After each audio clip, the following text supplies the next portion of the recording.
Wanna know how to leave a clan in PUBG Mobile? Well, no worries. In this video, I'm going to show you an easy step-by-step guide on how to do it. It's super simple, so let's get right into it. Now, first up, simply open up your PUBG Mobile application. And once you're there, simply head towards the clan tab. That is on the bottom right. So simply select this arrow icon right here and then head towards clan on the left side. Now, once you're there, here you can see main menu and so many stuff.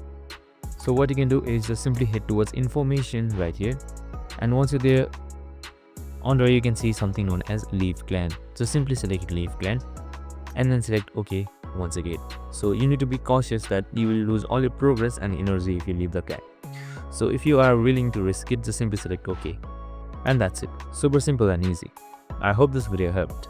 If you did, make sure to like, subscribe and tune in with us for more of these videos.